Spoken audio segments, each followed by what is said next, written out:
Subscribe to my channel and press the bell icon for the latest updated videos. Hello everybody and welcome back to my channel Query Solution. So children, today we are going to learn more about dihybrid cross. In our previous video we had learned about monohybrid cross.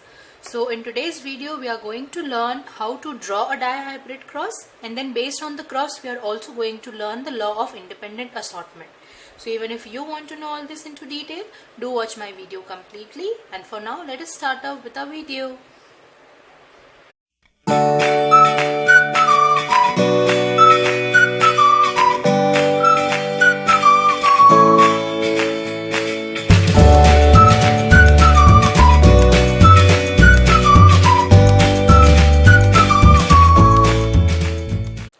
So children, by now we all know that whenever we need to draw a dihybrid cross, we require basically two characters, right? So as the name is suggesting, and even you can just get a hint from the name di over here. So di basically means what? Di means two. So we had already learned about monohybrid. So in monohybrid we know that we are considering only one character, right? Either the character could be plant height, or the character could be seed shape or seed color, right? And we know for every character, every one character, we have something which is known as a contrasting character, right?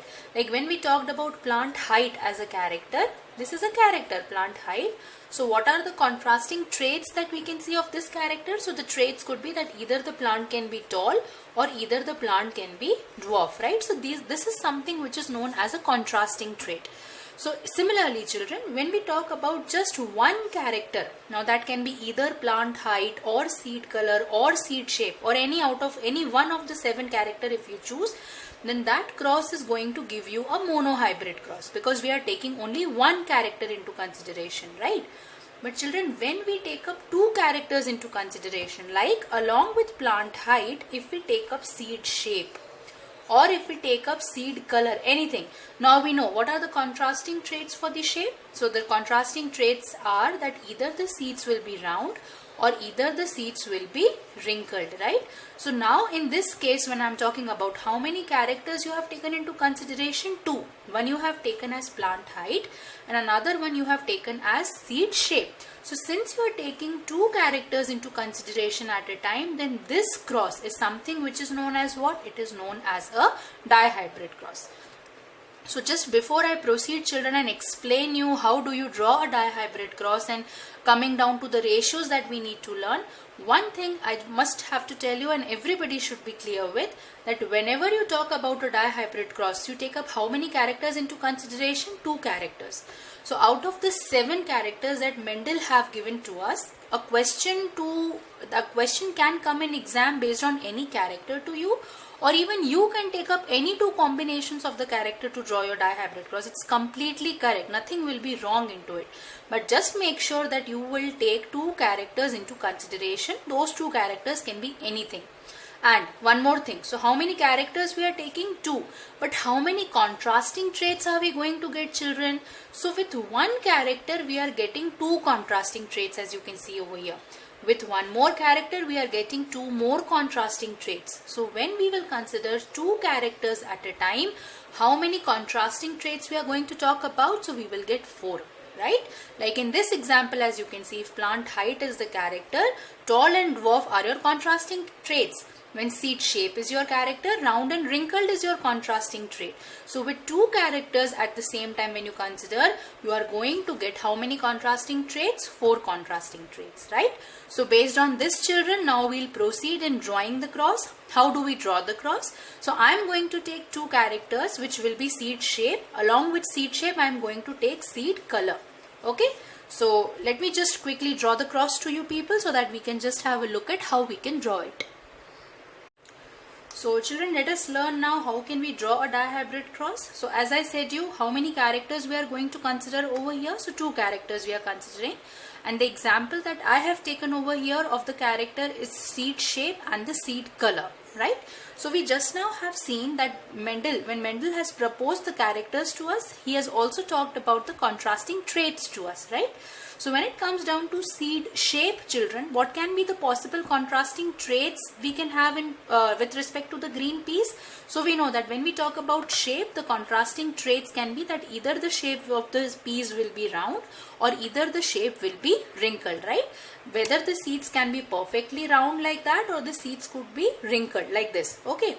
Amongst when we talk about the seed color as the character, what are the two contrasting traits? Either the seeds can be yellow or either the seeds can be green in color, right?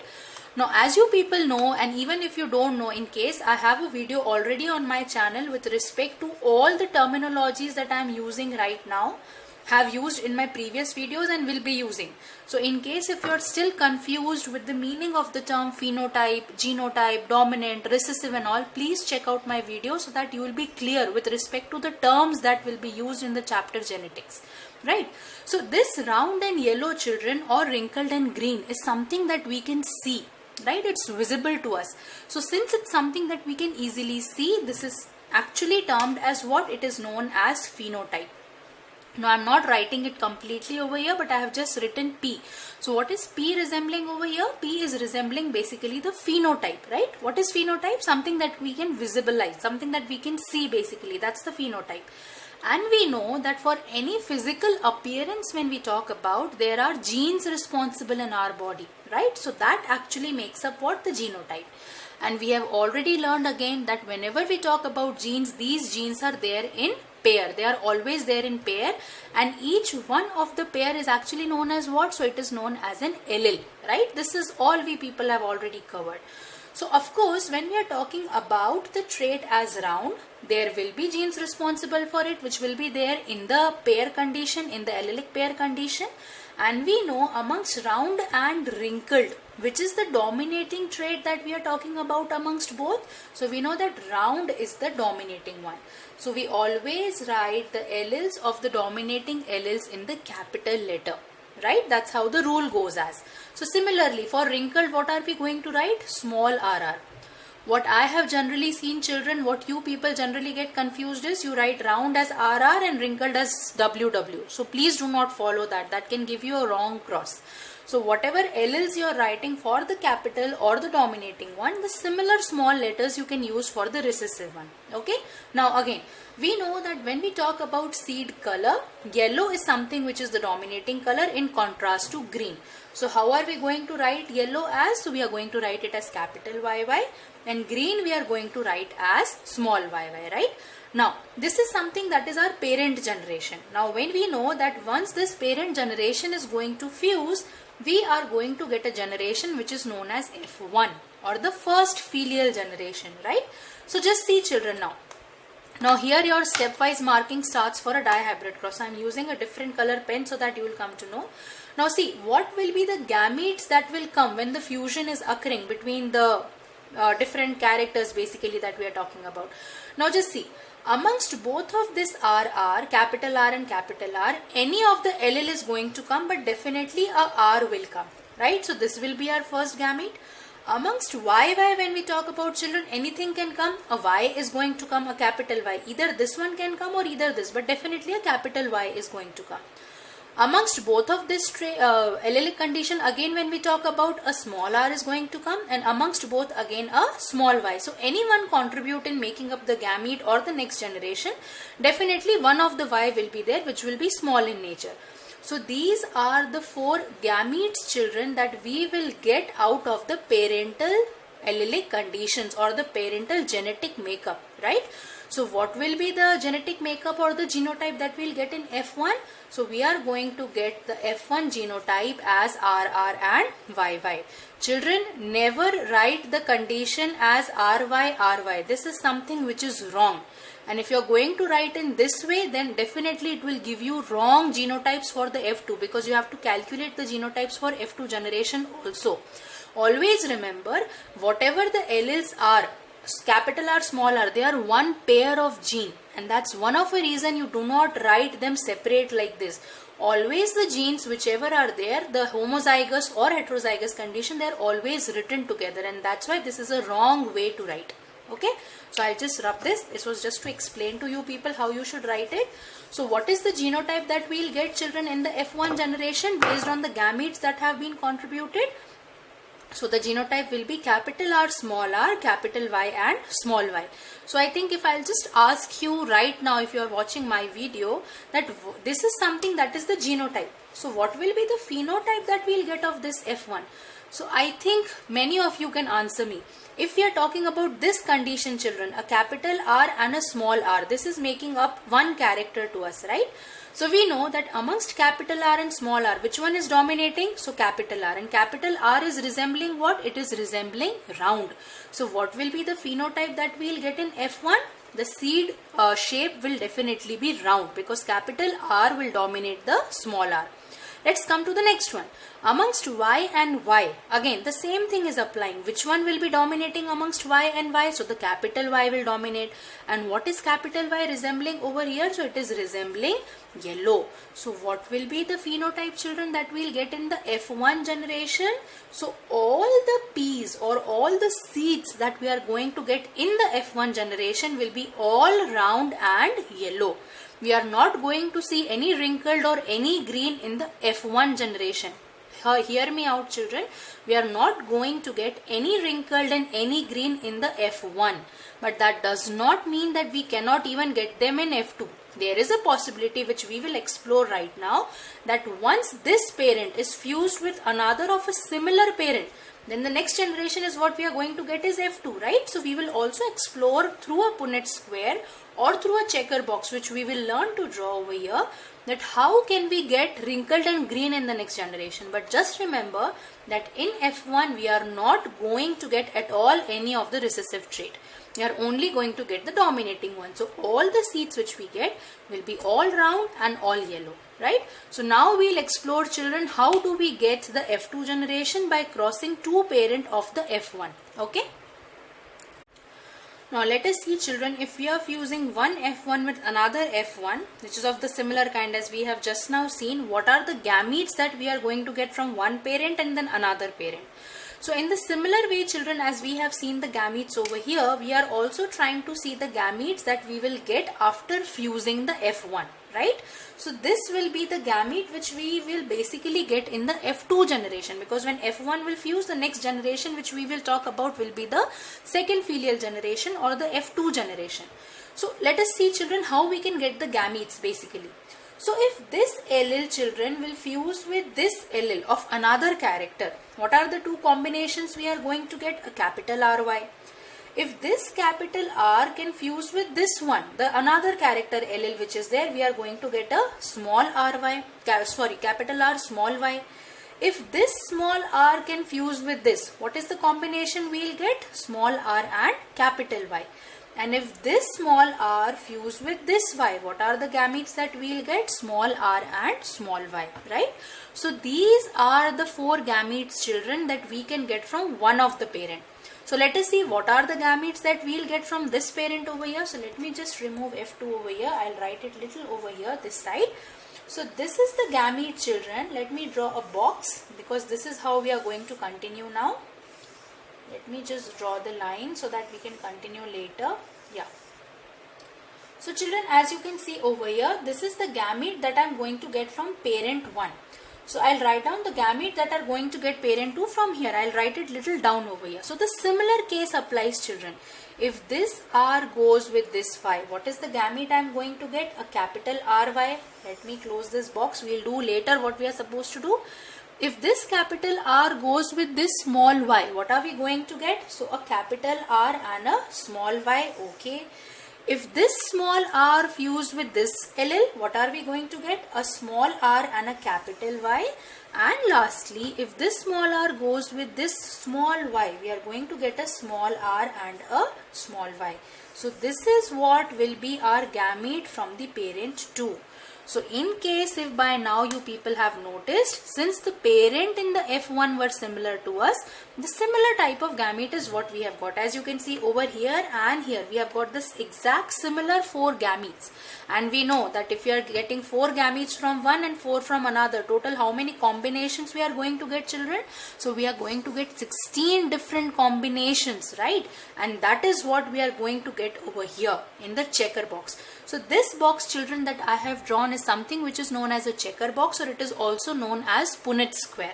Okay, so let us see now how are we going to get our different combinations. Now see, if this combination fused with this one, or if this fused with this one, or this one, or this one, we are going to get certain combinations. And then based upon that which of the allele is dominating into them, we are going to define that what phenotype is the particular gamete going to give it to us, right? So let us explore onto it now. If this capital RY fused with this RY, what are we going to get? We are going to get a capital R, capital Y, capital Y, right? If anybody can I know you people are at your home and looking at my video, but still, if you can hear my question and just try to answer wherever you are, what is the phenotype, children, that we are going to get out of this combination? So we have capital R, though there are 2 in number, but still one is also sufficient enough for being dominant. This we have already learned. So if we have a capital R, this capital R is going to give us which phenotype, children? So it is going to give us round. So let me write it round like this. And a capital Y is also we have. This is going to give us the phenotype as yellow. So we have written the first phenotype that we'll get will be round and yellow. So let us explore the next one now. If this capital R goes with this capital R, and if this capital Y goes with this small y, this is the combination that we are going to get, right? Let me just fill one line, then we'll see what will be the phenotype. If this goes with this one, what will be the combination? So it will be a capital R, capital Y, small y, right? And if this goes with this one, the combination will be capital R, capital Y, small y. So let us look at their phenotype now. We have one dominating R, so definitely it will be round. And we have one capital Y, so definitely it will be yellow, right? Over here also we have one capital R, so it will definitely be round, and one capital. There are 2 anyway, but still we just need one. So 2 capital Y will give us yellow. Similarly, we have one capital R over here and one capital Y, so it will also give us round and yellow.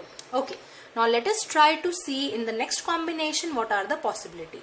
So if this capital RY forms a combination with all these 4, let us see what are the possibility we'll get. So the first one will be a capital R, capital Y, small y. The second one will be capital R, small y. The third one will be capital R, capital Y, small y, right? And the fourth one will be capital R, small y, right? Now let us see what will be the phenotypes associated. So again, we have one capital R, so it will definitely be round, one capital, okay. Then here also we have one capital R, so definitely it will be round. And now, children, we have small yy. We don't have any of the capital Y. And what does small yy resemble to us, children? It resembles us being green. So what will be this combination over here? Round and green. Okay, then again we have the combination. So one capital R will give us round, one capital Y will give us yellow, and then again we have the fourth one capital R but both small y. Again we are going to get the character as green. Okay, now let me explore the third line over here of the cross. So now this gamete can fuse with any one of the 4 to give us the possible combination. So let us explore onto that. A capital R, small r, capital Y from the first one. The second one, capital R, capital Y, small y. Okay, the third one, small r, capital Y. And then the last one, small r, capital Y, small y. Now let us see what will be the phenotype that we'll get. Definitely being round, and one of the capital Y will give yellow. Again being round and yellow. Now here we have no capital R, children. We have both small r, and small r is giving us which phenotype? It is going to give us wrinkled. So this combination will be wrinkled and yellow, right? Because we have capital Y.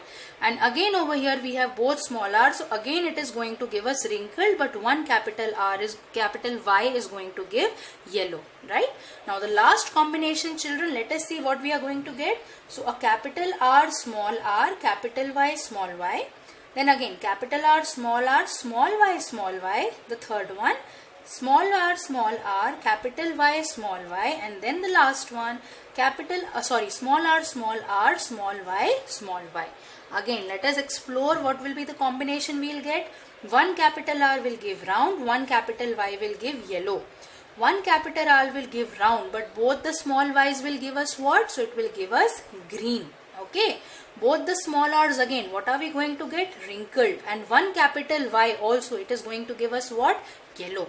And then here it's a definite pure recessive condition, children. Both are small, or every of the LL is small. No one is dominating over here. So small r is wrinkled, small y is green. So this combination will be wrinkled and green.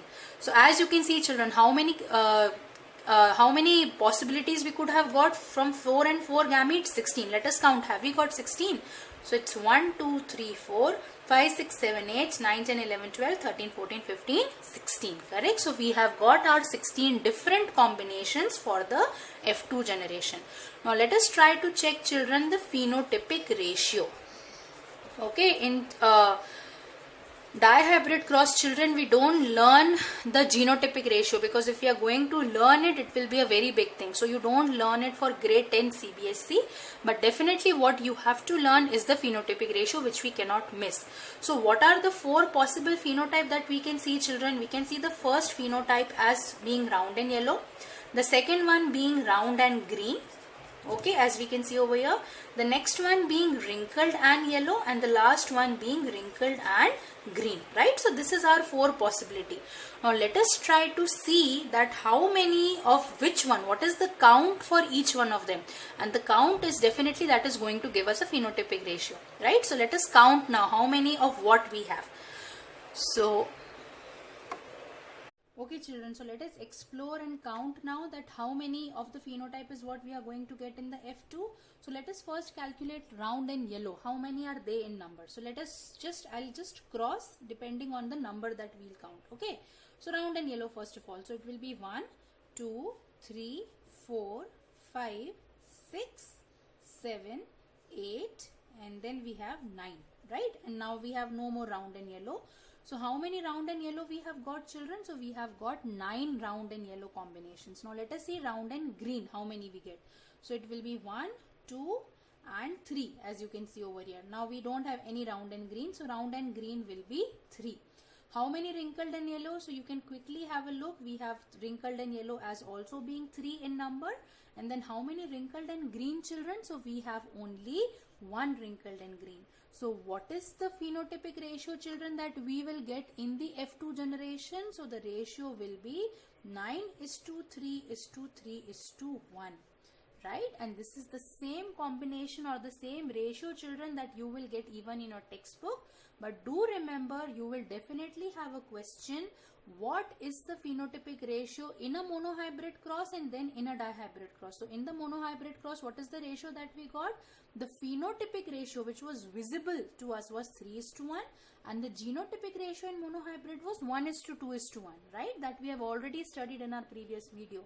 But what is the phenotypic ratio that we will get in the dihybrid cross, children? So it will be 9:3:3:1. And one more thing before I wind up my session, children, do not write just randomly 9:3:3:1. What is 9 resembling? Round and yellow. What is 3 resembling? Round and green. Again, what is 3 resembling? Wrinkled in yellow and wrinkled in green. So do not forget to write what is the value resembling, because that is also something which is really important. You can have some marks cutting if you don't write this. So just remember the phenotypic ratio which is there in the F2 generation of a dihybrid cross, the ratio remains 9:3:3:1. The total combination has to come down to 16. So 9 plus 3 is how much? Just calculate quickly. 12. 12 plus 3 again 15, and then 1 16. So total combination that we have got in F2 is 16. Now one quick question, children. Just a question that I am raising to you. You can just answer me in the comment box so that I'll also come to know that you people are paying attention to my videos. I asked you a question that we have not seen the recessive characters appearing in the F1, right? We have already only seen the dominating one. We have not seen any of the recessive one in F1. But my question to you is, does the recessive character reappear in the F2? Is it a yes or is it a no? Just comment me in the comment section box so that I'll come to know that you're following my channel and you're following my video. So that was all about dihybrid cross, children. In my next video, I'm going to teach you the law of independent assortment. That will be a very short video based on the same cross. Okay, so I'll just explain you quickly what does the law states. So do follow my video, children. Hit a like button if you're liking it and give me any suggestions that you have. Thank you so much for watching my video.